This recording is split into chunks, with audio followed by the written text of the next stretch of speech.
Everyone.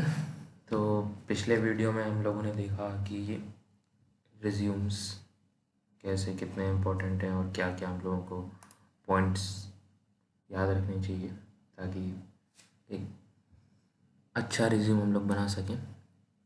So today we will discuss, हम लोग देखने वाले हैं कि एटीएस कंप्लायंट रिज्यूम हम लोग कैसे बना सकते हैं। एटीएस हम लोगों ने पिछली बार डिस्कस किया था थोड़ा सा, आज थोड़ा डिस्कस कर लेते हैं उसको अच्छे से। एटीएस मतलब होता है एप्लीकेंट ट्रैकिंग सिस्टम।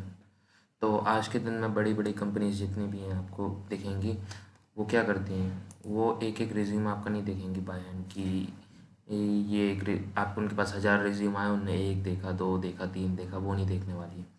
तो एटीएस होता है, एटीएस एक तरह का डाटाबेस है, आप लोग समझ सकते हैं। डाटाबेस क्या है आप लोग जानते हैं। डाटाबेस ये समझ लीजिए कि एक डाटा सेट है जिसमें आपका रिज्यूम रखा जा रहा है और भी जो चीज़ें उनको रखनी है, मतलब वो एक डाटाबेस है एक तरह का उनका, ठीक है ना।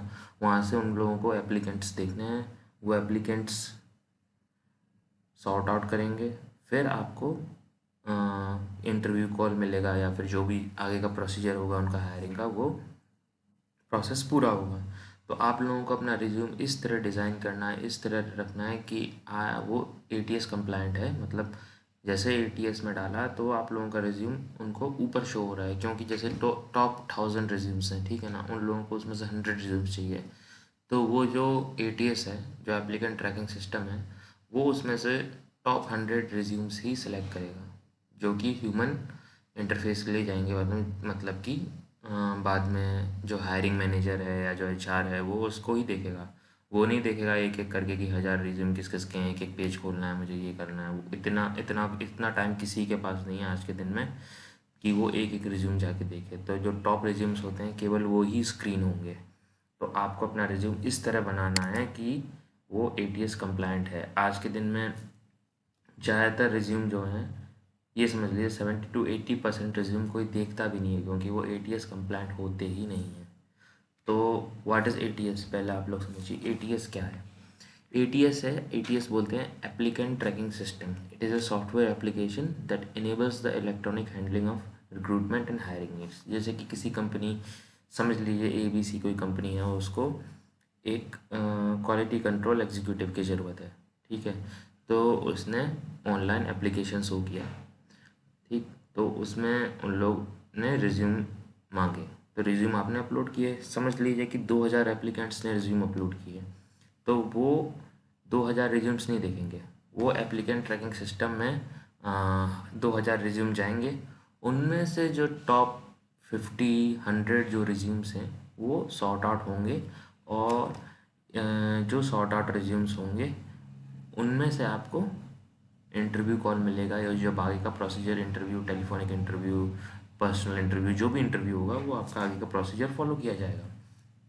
तो मेन चीज़ क्या है कि आपका जो रिज्यूम होना चाहिए वो एटीएस जो एप्लीकेंट ट्रैकिंग सिस्टम है वो डिटेक्ट अच्छे से करे और आपके रिज्यूम को ऊपर रखे, ठीक है ना। रैंकिंग होती है उसमें, जैसे कि टॉप 100, 10, 5। तो आपका जितना ऊपर रिज्यूम रहेगा उतना आपको बेनिफिट होगा, ठीक है। आज के दिन में बहुत सारे सॉफ्टवेयर्स हैं ऑनलाइन, आप अपना रिज्यूम चेक कर सकते हैं कि एटीएस कंप्लायंट है कि नहीं है। बहुत सारे फ्री चेकिंग सॉफ्टवेयर भी हैं ऑनलाइन। तो थोड़ा बहुत आइडिया आपको लगेगा, एकदम एक्यूरेट तो नहीं होंगे, लेकिन आपको थोड़ा बहुत आइडिया ज़रूर लग जाएगा, ठीक है।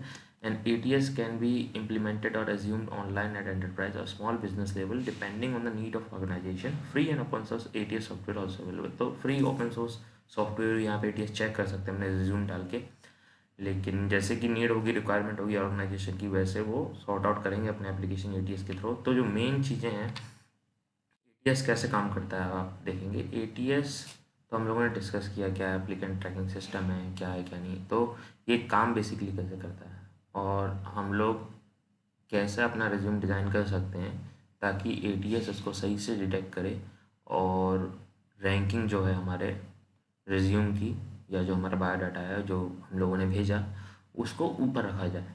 तो companies basically use ATS to screen out resumes. The resume you send while applying for jobs get submitted to the companies ATS. ATS जो होता है कंपनी का, उसमें आपका रिज्यूम सबमिट हो जाता है, फीड हो जाता है। तो आगे जो भी आने वाले रिक्रूटमेंट है वो कीवर्ड टाइप करेगा पर्टिकुलर, हायरिंग मैनेजर या जो भी हायरिंग स्टाफ है और जो टॉप रिज्यूम्स होंगे वो उनके पास आ जाएंगे, तो वहाँ से वो लोग सॉर्ट आउट करेंगे। Now the ATS screen out resumes only and only top resumes are selected for human screening. ये देखिए, तो जो टॉप रिज्यूम्स होते हैं ना, जैसे कि टॉप 5, टॉप 10, टॉप 20, जितने उनको रिज्यूम सेलेक्ट करना है वो सिलेक्ट करेंगे। तो उनमें से वो सॉर्ट आउट करेंगे कि किसको इंटरव्यू के लिए हम बुलाना चाहते हैं, किसका क्या करना है हमें, ठीक है। तो एटीएस जहाँ यूज़ हो रहा है जिस कंपनी में, तो वहाँ अगर आपका रिज्यूम एटीएस कंप्लायंट नहीं है तो आपके चांसेस 95% हैं कि आपका रिज्यूम कोई देखेगा ही नहीं। Nobody will even see your resume if it is not ATS compliant. According to studies like देखिए, according to studies 75% of the qualified candidate resume never make it out of the ATS database and come to human screening phase।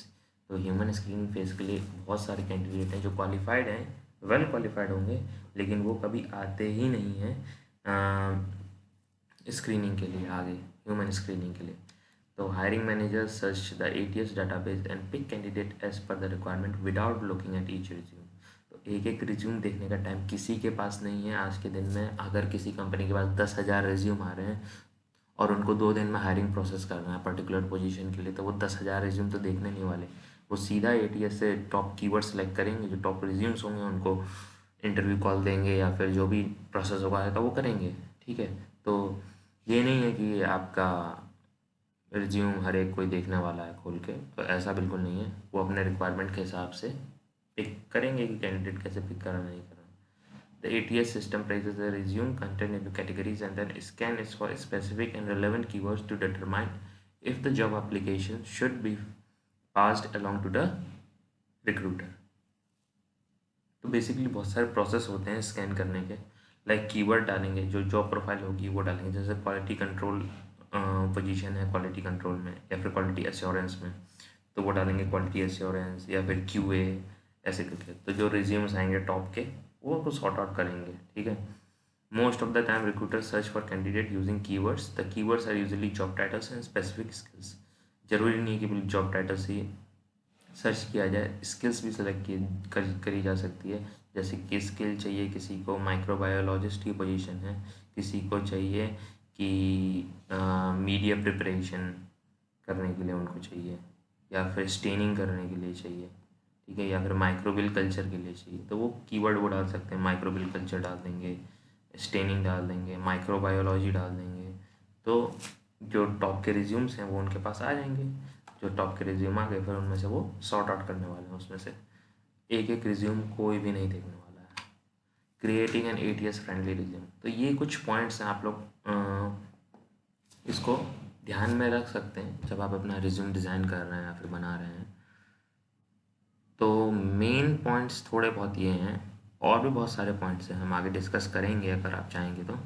Use relevant keywords that matches the job profile या position. तो keyword हम लोगों ने जैसे discuss किया था पहले, keyword बहुत ही मेन रोल प्ले करते हैं ATS में।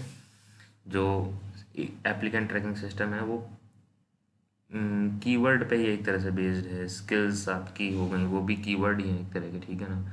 यूज़ रिलेवेंट कीवर्ड, तो जॉब प्रोफाइल या पोजीशन है, आपकी जो कीवर्ड है वो उसको मैच करना चाहिए ताकि वो अच्छा स्टैंड आउट हो सके, उसका इम्पैक्ट अच्छा पड़ सके। Sending a resume file make sure it contains 1 or 2 pages for the best impact। हाँ, तो क्या करना है, आपका जो रिज्यूम है वो बहुत लंबा नहीं होना चाहिए। जो लंबा होता है उसको CV बोला जाता है, दैट इज़ CV। तो आपका रिज्यूम 1 या 2 पेज का बहुत है। शॉर्ट में आपको मेन पॉइंट्स हाईलाइट करने हैं। Mention at least 5 soft and hard skills. Mandatory नहीं है, लेकिन आप स्किल्स अगर 5 रखेंगे तो आपको जो ATS है वो अच्छे से उसको उसकी पोजीशनिंग अच्छी रखेगा, ठीक है। Avoid using chart graphics art. तो बहुत ही शाइनी ग्राफिकल चीज़ें नहीं लगानी, आपको चार्ट्स लगाने नहीं है, आर्ट नहीं, सिंपल बुलेट पॉइंट्स रखना है आपको, टू द पॉइंट बस, और ज़्यादा कुछ नहीं। कीवर्ड्स जैसे कि ऑप्टिमाइज़ करने हैं जॉब डिस्क्रिप्शन के हिसाब से। कीवर्ड ये नहीं है कि आपने कीवर्ड लगा दिया, उसी एप्लीकेशन उसी रिज्यूम को आप 1000 जगह भेज रहे हैं, that will not work for you. आपको क्या करना है, जॉब डिस्क्रिप्शन देखना है, जैसे कि जो पोजीशन है उसके हिसाब से अपना रिज्यूम में आपको कीवर्ड एडिट करने पड़ेंगे हर एक बार, ठीक है। If you are like here I have given example, like if you are applying for a microbiologist job, mention microbiology somewhere. staining, cell culture, what are the skills required for a microbiologist, more. Okay, that is important. अगर आप ऐसा करेंगे तो आपको आपका जो resume होगा वो उसकी पोजीशन ऊपर जाएगी, आपके चांसेस ज़्यादा रहेंगे कि आपको इंटरव्यू कॉल मिलेगा, और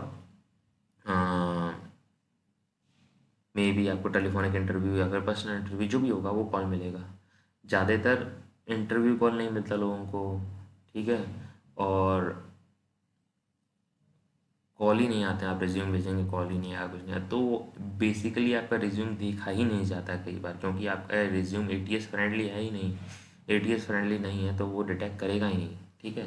the ATS might detect the job profile title और related skills, so optimization is need to be done accordingly. Optimization आपको हर बार करनी पड़ेगी।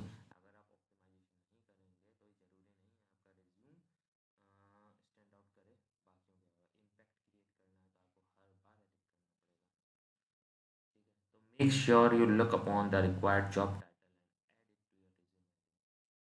एंड आप लोगों को ये देखना है, जैसे कि जॉब टाइटल है, ठीक है। If a company like a company is asking resumes और application for the post of say research and development executive in the field of microbiology, तो आप लोगों को हेडिंग क्या रखनी होगी? हेडिंग रखनी होगी माइक्रोबायोलॉजी ग्रेजुएट या माइक्रोबायोलॉजी पास आउट, मतलब जो जॉब टाइटल होगी उससे रिलेटेड ही रखनी है। Like here I have given example, your heading could be biotech graduate fresher if the hiring manager is looking for a biotech fresher. Biotech fresher है तो biotech graduate fresher heading आप लगा सकते हैं इस तरह, जो कि उसको थोड़ी बहुत मैच करनी चाहिए ताकि कीवर्ड आपकी मैच कर सके, ठीक है ना। सेकेंडली, केवल जॉब टाइटल जरूरी नहीं है, स्किल्स भी इंपॉर्टेंट है। See what are the skills required, ठीक है। इफ़ ए जॉब, जैसे कोई मार्केटिंग की जॉब है, उनमें स्किल चाहिए उनको, तो आपको स्किल रखनी है मार्केटिंग की कहीं ना कहीं। Try putting out in places like summary आपने लिखी, वहाँ आप लिखिए कि I am very interested in marketing profile and I am very good at marketing वगैरह वगैरह, ठीक है। स्किल्स में आप लिख सकते हैं कि आपको कैसी मार्केटिंग आप कर सकते हैं, लाइक आप डिजिटल मार्केटिंग में एक्सपर्ट हैं, आप ऑन ग्राउंड मार्केटिंग में एक्सपर्ट हैं, तो स्किल्स में आप उसको डाल सकते हैं। आपको प्रूफ करना पड़ेगा बाद में, ठीक है, जो भी आप डाल रहे हैं। सम ट्रेनिंग और इंटर्नशिप, अगर आपने किसी को ट्रेनिंग की है मार्केटिंग की तो वो आप डाल सकते हैं, इंटर्नशिप की है वो आप डाल सकते हैं, है ना। और keywords are on tricky part. Keywords हम लोगों को पता है कि वाटर की है, ठीक है ना। हर एक कंपनी क्या कीवर्ड डालने वाली है, कैसे वो रिज्यूम को स्क्रीन आउट करने वाली है, आपको नहीं पता, तो आपको रिस्क नहीं लेना है, ठीक है। जैसे कि जॉब टाइटल है क्वालिटी कंट्रोल एग्जीक्यूटिव, आपको पुट करना है कहीं ना कहीं क्वालिटी कंट्रोल एग्जीक्यूटिव, क्यूसी, दोनों चीज़ आप पुट करिए, ताकि जॉब टाइटल आप दोनों पुट करेंगे तो एचआर सेलेक्ट करेगा। क्यूसी या क्वालिटी कंट्रोल एग्जीक्यूटिव जो भी टाइप करेगा, तो आपका रिज्यूम कहीं ना कहीं स्टैंड आउट होने के चांसेस ज़्यादा रहते हैं। तो ये जो पॉइंट्स आप लोग ध्यान रख सकते हैं जब भी आप अप्लाई करते हैं। तो बेसिकली बहुत सारी वेबसाइट्स हैं जहाँ आप अपना रिज्यूम भी चेक कर सकते हैं, इट इज़ कंप्लाइंट है कि नहीं है। 100% एक्यूरेट नहीं भी हो तो थोड़ा बहुत आस पास तो होगा। जैसे कि बहुत सारी फ्री की वेबसाइट हैं, जैसे कि आपको एक मैं दिखा पाऊँ तो, अगर आप देख सकते हैं तो ये this is resume checker, okay. इसका वेबसाइट है resume.go.net/रिज्यूम चेकर। तो आपको क्या करना है, यहाँ देखिए स्कैन माई रिज्यूम, एक आपको सैंपल में स्कैन करके दिखाता हूँ, ठीक है।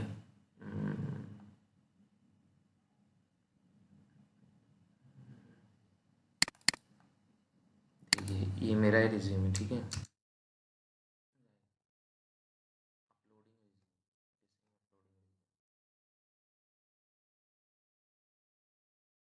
रिज्यूम स्कोर्ड एट बी, ठीक है, तो थोड़ा कम है लेकिन फिर भी 80 स्कोर आया है। It is not a very bad score, not a very good score, yes, okay okay okay.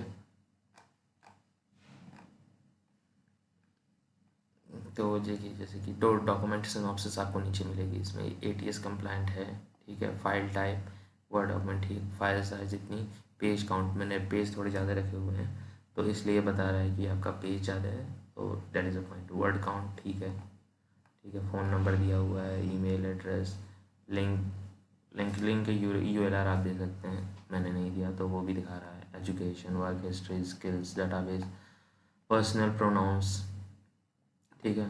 Numeric data ये आपको देना है, आई मी मैंने नहीं दिया है बहुत जगह, ठीक है।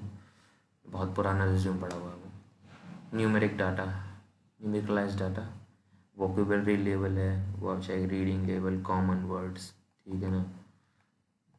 Soft skill, hard skill, skill आपकी अगर कम होंगी 5 से कम होंगी तो वो भी परेशानी, ठीक है ना। स्किल एफिशिएंसी रेशियो आपका लगभग बराबर होना चाहिए, तो स्किल एफिशिएंसी रेशियो भी आपका अच्छा रहेगा। तो दिस इज़ समथिंग कि आप ऑनलाइन किस तरह से अपना थोड़ा चेक कर सकते हैं, ठीक है ना। इसको काटते हैं।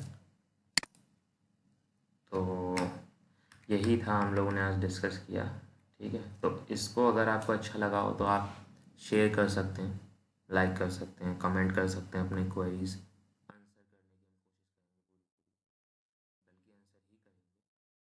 और प्लीज़ कंसीडर सब्सक्राइबिंग। अगर आप सब्सक्राइब करेंगे तो हम बहुत सारी अमेजिंग इंफॉर्मेटिव वीडियोस आने वाले समय में आपके लिए लाते रहेंगे। Okay, thank you very much.